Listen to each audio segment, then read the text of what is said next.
Diabetes management काफी मुश्किल हो सकता है ना? पर सोचिए, अगर इसे आसान बनाने का कोई तरीका हो। तो आज हम बात करेंगे एक बहुत ही असरदार कॉम्बिनेशन इंसुलिन के बारे में। इसका नाम है इंसुलिन डेग्लूडेक प्लस इंसुलिन एस्पार्ट। और ये मैनेजमेंट को काफी हद तक आसान बनाने में मदद कर सकता है। तो आज हम क्या क्या जानने वाले हैं? सबसे पहले देखेंगे कि ये ड्यूल एक्शन इंसुलिन आखिर है क्या। फिर समझेंगे कि ये काम कैसे करता है। ये भी जानेंगे कि इसे इस्तेमाल कब किया जाता है, इसे लेने का सही तरीका क्या है, और हाँ, सेफ्टी और साइड इफ़ेक्ट्स के बारे में भी बात करेंगे। तो चलिए शुरू करते हैं। तो सबसे पहला सवाल, इसे डुअल एक्शन क्यों कहते हैं? इसका राज इसके नाम में ही छिपा है। असल में ये एक ही इंजेक्शन में दो अलग अलग तरह के इंसुलिन का एक स्मार्ट कॉम्बिनेशन है। इसको ऐसे समझिए जैसे आपकी टीम में दो तरह के खिलाड़ी हैं। एक है मैराथन रनर जो लंबी दूरी तक लगातार दौड़ता रहता है, और दूसरा है स्प्रिंटर जो ज़रूरत पड़ने पे एकदम से तेज़ दौड़ लगाता है। ये थेरेपी बिल्कुल यही करती है। इसमें एक अल्ट्रा लॉन्ग एक्टिंग इंसुलिन है जो हमारा मैराथन रनर है, और दूसरा है एक रैपिड एक्टिंग इंसुलिन यानी हमारा स्प्रिंटर। तो आखिर इसका फ़ायदा क्या हुआ? सीधा सा मतलब है कि ब्लड शुगर लेवल ज़्यादा स्टेबल रहता है, और अच्छी बात यह है कि दिन में बार बार इंजेक्शन लेने की ज़रूरत कम हो जाती है। कुल मिलाकर डायबिटीज़ को मैनेज करना थोड़ा, कह सकते हैं, आसान हो जाता है। ठीक है, तो अब ये सवाल उठता है कि शरीर के अंदर जाने के बाद ये कॉम्बिनेशन असल में काम कैसे करता है। चलिए इसके एक्शन के पीछे की साइंस को थोड़ा समझते हैं। सबसे पहले बात करते हैं बेसल इंसुलिन की। आप इसे शरीर का बैकग्राउंड म्यूजिक समझ सकते हैं जो लगातार धीमे धीमे चलता रहता है। इंसुलिन डेग्लूडेक बिल्कुल यही काम करता है। ये पक्का करता है कि आपके शरीर में दिन हो या रात ग्लूकोज का लेवल एक जैसा बना रहे। और डेग्लूडेक की सबसे खास बात जानते हैं क्या है? ये 42 घंटे से भी ज्यादा समय तक काम करता है, और इसका एक्शन प्रोफाइल एकदम फ्लैट यानी सपाट रहता है। इससे होता ये है कि ब्लड शुगर के अचानक बहुत ज्यादा नीचे जाने का जो खतरा होता है ना, वो काफी कम हो जाता है। ये एक मजबूत स्थिर बेस की तरह काम करता है। अब आते हैं हमारे स्प्रिंटर पर, यानी बोलस इंसुलिन पर। इंसुलिन एस्पार्ट का काम है खाने के बाद जो शुगर लेवल अचानक बढ़ता है उसे तेजी से कंट्रोल करना। मतलब ठीक उस वक्त काम करना जब शरीर को इसकी सबसे ज्यादा जरूरत होती है।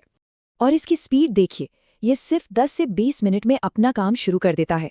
ये खाने के बाद बढ़ने वाले शुगर स्पाइक को फौरन काबू में ले आता है, ठीक वैसे ही जैसे कोई तेज एथलीट फिनिशिंग लाइन को पार करता है।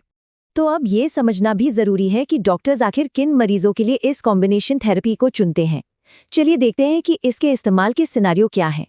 तो डॉक्टर्स इस थेरेपी को क्यों प्रेफर करते हैं? देखिए, इसके कुछ खास कारण हैं। पहला, ये आसान है। जब मरीजों के लिए दिन में कई इंजेक्शंस लगाना मुश्किल हो जाता है, या जब फास्टिंग और खाने के बाद दोनों समय शुगर कंट्रोल को बेहतर करना हो, तब ये एक बहुत अच्छा ऑप्शन बनकर सामने आता है। और ये थेरेपी किसके लिए है? ये टाइप 1 और टाइप 2 दोनों तरह के डायबिटीज़ के मरीजों के लिए फ़ायदेमंद हो सकती है। खास तौर पर उन लोगों के लिए जो दिन में कई इंजेक्शंस लेने के बजाय एक आसान लेकिन असरदार इलाज चाहते हैं। चलिए अब कुछ प्रैक्टिकल बातों पर आते हैं, यानी इस इंसुलिन को सही और सुरक्षित तरीके से इस्तेमाल कैसे करना है। देखिए, सही तरीके से इंजेक्शन लगाना बेहद ज़रूरी है। इसे त्वचा के नीचे लगाया जाता है, और हाँ, इंजेक्शन की जगह बदलते रहना बहुत ज़रूरी है ताकि स्किन के नीचे गांठें ना बने। इंजेक्शन का टाइम और इंसुलिन को सही टेम्परेचर पर स्टोर करना भी उतना ही इम्पोर्टेंट है।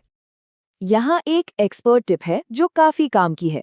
पेट की त्वचा में इंजेक्शन लगाने पर इंसुलिन शरीर में ज़्यादा तेज़ी से एब्जॉर्ब होता है, जिससे इसका असर भी बेहतर और तेज़ होता है। और ये एक बहुत ज़रूरी सुरक्षा चेतावनी है। अपने इंसुलिन पेन या सिरिंज को कभी भी किसी के साथ शेयर ना करें, भले ही आप सुई बदल लें। ऐसा करने से गंभीर इन्फेक्शन का खतरा हो सकता है। अब आते हैं सबसे अहम पहलू पर, सेफ्टी। देखिए, हर दवा की तरह इसके भी कुछ साइड इफ़ेक्ट्स और रिस्क हो सकते हैं, जिनके बारे में जानना बहुत ज़रूरी है। तो सवाल ये है कि इस इंसुलिन थेरेपी से जुड़ा सबसे आम जोखिम यानी सबसे कॉमन रिस्क क्या है, जिस पर हमें सबसे ज़्यादा ध्यान देने की ज़रूरत है? इसका जवाब है हाइपोग्लाइसीमिया, मतलब ब्लड शुगर का लेवल ज़रूरत से ज़्यादा कम हो जाना। ये इस थेरेपी का सबसे आम रिस्क है, और इन लक्षणों को पहचानना बहुत जरूरी है, जैसे कांपना, पसीना आना या चक्कर आना, ताकि फौरन सही कदम उठाया जा सके। ब्लड शुगर कम होने का खतरा कब बढ़ता है? अगर खाना देर से खाया या छोड़ दिया, या फिर डोज ज्यादा हो गई, या अचानक ज्यादा एक्सरसाइज कर ली। ऐसी सिचुएशन में इसे तुरंत ठीक करने के लिए कोई मीठी चीज जैसे ग्लूकोज या जूस लेना चाहिए। हाइपोग्लाइसीमिया के अलावा कुछ और साइड इफेक्ट्स भी हो सकते हैं, जैसे कि जिस जगह इंजेक्शन लगाया है वहां हल्की जलन होना या लंबे समय तक इस्तेमाल से थोड़ा वजन बढ़ना। हालांकि ये आमतौर पर ज्यादा गंभीर नहीं होते। अच्छा, बायोसिमिलर इंसुलिन के बारे में भी जान लेते हैं। ये ओरिजिनल बायोलॉजिकल दवा की ही तरह होती हैं और इन्हें भी मार्केट में आने से पहले बहुत कड़े सेफ्टी और इफेक्टिवनेस टेस्ट से गुजरना पड़ता है। इसलिए इन्हें एक सुरक्षित और असरदार विकल्प माना जाता है। एक बात का जरूर ध्यान रखें, यहाँ दी गई सारी जानकारी सिर्फ एजुकेशनल पर्पस के लिए है।